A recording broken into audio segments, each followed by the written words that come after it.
So right now I am joined with Phil Antis, Arts and Events Administrator for the City of Santa Clarita. Phil, can you tell us where we are and what we are seeing? Well, we're at an exhibit called Highwire Act, and it's a really exciting new exhibit that ties in with the city's efforts to eradicate heroin in Santa Clarita, the Heroin Kills Initiative. And it's an exhibit created at the Arts Council of Kern County, where 4 artists address substance abuse through visual arts. And we're here at Town Center Drive, space 135, located between Abercrombie and Fitch and Pottery Barn.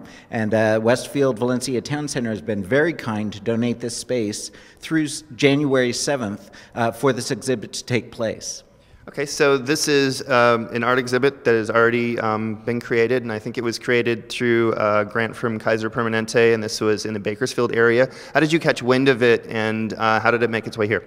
Well, one of our arts commissioners, Dr. Michael Miller, is actually the executive director of the Arts Council of Kern County, and so he brought it to our attention when we did the Heroin Kills Symposium in August that there was an exhibit up there happening through their Creating Communities program, and it just timed out perfectly. And so I went up there, saw the exhibit, met with the artists, and had a conversation seeing if they would be interested in taking their exhibit and letting us bring it here, because it's just wonderful art, and it's such an important issue to help our teens and our young people try to stay off drugs and to support the families that are dealing with it. So the 4 artists who were involved with the program did wonderful work in very different approaches, but really very substantive, and it's created an exhibit that we believe is both beautiful aesthetically, but also really ties in with what we're trying to do in our community to eradicate drug use.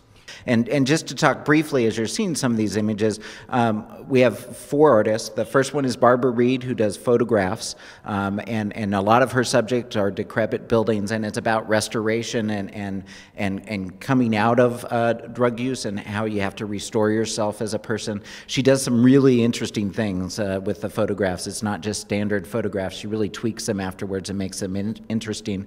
The next one is Claire Putney, who deals with imageries of both like medical imagery as well as war imagery, kind of symbolizing that war on drugs, that internal war, not so much the national initiative, but the internal issues of trying to fight to recover. Next we have Christine McKee, and her work is really very, very powerful. They're oil paintings taken from photographs of her son who died of a heroin overdose, and the power of that is pretty phenomenal. They're great images. They're really beautiful paintings. But on another level, the impact of that is you can kind of feel through them the loss and the transition from being a young man who was connected with the world and then became isolated and unfortunately lost the battle. And then in our back room area, where the dressing rooms were in this space previously, we have the work of Christopher Lickens, and he does really interesting things with photographs and actually tweaks them to the point where they're really abstract. He starts with images that are recognizable, and some of them are really just abstract art. So we're really blessed to have these 4 artists willing to share their wonderful work, and we really appreciate definitely Westfield Town Center for making the space available for us, and also the Arts Council of Kern County for developing the program and being willing to share the work down here. People can find more about the city's heroin problem, our community's heroin problem, on heroinkills.org. But this really is a kind of another way to raise awareness.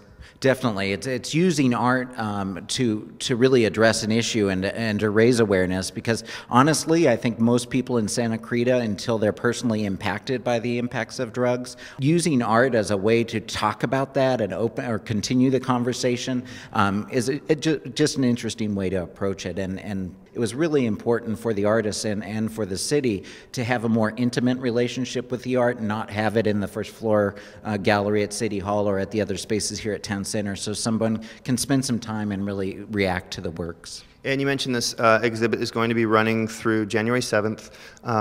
There's going to be a couple of events, though. I know there is an artist reception on December 9th. That is correct. Right here in the gallery space, space 135 on Town Center Drive. At 6 p.m., all are invited. 3 of the 4 artists will be here. The 4th artist has actually moved to Seattle and is unable to join us. But it'll be a great opportunity. Come out, see the works, talk to the artists.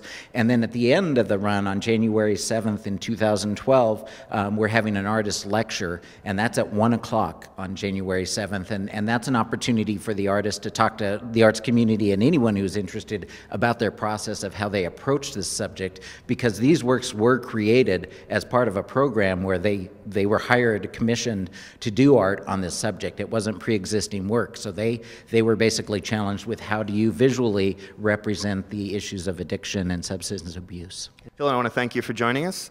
If you're out there, come catch the Highwire Act. It's on Town Center Drive through January 7th.